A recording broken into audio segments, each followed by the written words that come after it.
Red Cross official asks world not to shift away from Yemen. The world must not lose sight of the plight of those living through the years-long war in Yemen. 318. Dubai, United Arab Emirates. The world must not lose sight of the plight of those living through the years-long war in Yemen, a Red Cross official said Friday, urging continued aid for the Middle East's poorest nation as the war in Ukraine grabs the world's attention. Katarina Ritz, the International Committee of the Red Cross head of delegation in Yemen, also said discussions continue over possible future prisoner swaps between the Houthi rebels and a Saudi-led coalition fighting on behalf of the country's exile government. However, a major swap hasn't happened in several years as the war intensified around several front lines, including the energy-rich city of Marib. I think our duty is to respond equally to the needs and do our best, Ritz told the Associated Press. I think it's not about is it Ukraine or not. Now, it's Ukraine and Yemen and Syria and Iraq and Congo and so on. We have to add Ukraine on all the crises, but we shouldn't shift. The Iranian-backed Houthis seized Yemen's capital, Sana'a, in September 2014.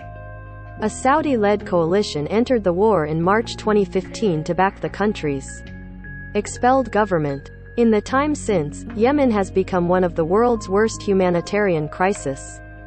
More than 150,000 people have been killed in the warfare, according to the Armed Conflict Location and Event Data Project.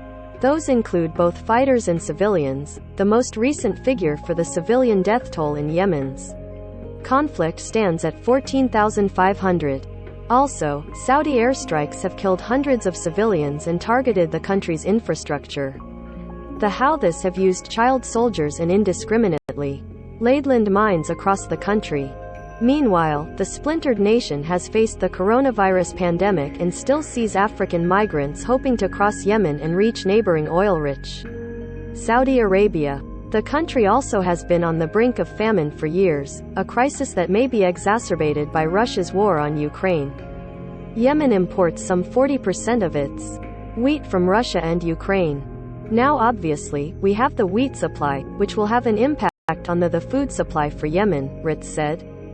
The coping mechanism in the country is very limited, and I think that is going to be a major struggle.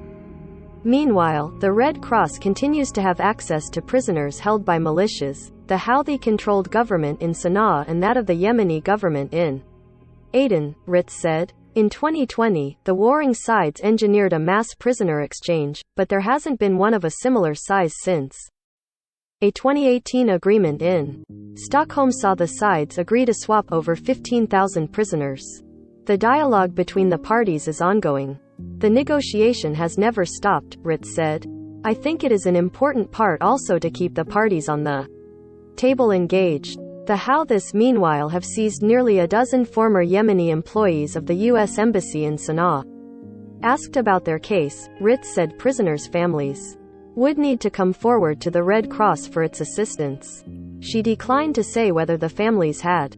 The Red Cross also saw its name invoked by Saudi Arabia after a coalition airstrike in January struck a Houthi prison in the city of Sada, killing at least 87 people. Saudi Brigadier General Turki al-Malki alleged at the time that the Houthis hadn't reported the site as needing protection from airstrikes to the United Nations and the International Committee of the Red Cross. The responsibility remains with the parties of the conflict, Ritz said. No matter what ICRC says or does not say or does not do, the responsibility. However, Ritz said the Red Cross worked with the Saudi-led coalition, the Houthis and other militias in the war to stress the importance of protecting civilian infrastructure in the country. Follow John Gambrell on Twitter at www.twitter.com/JohnGambrella.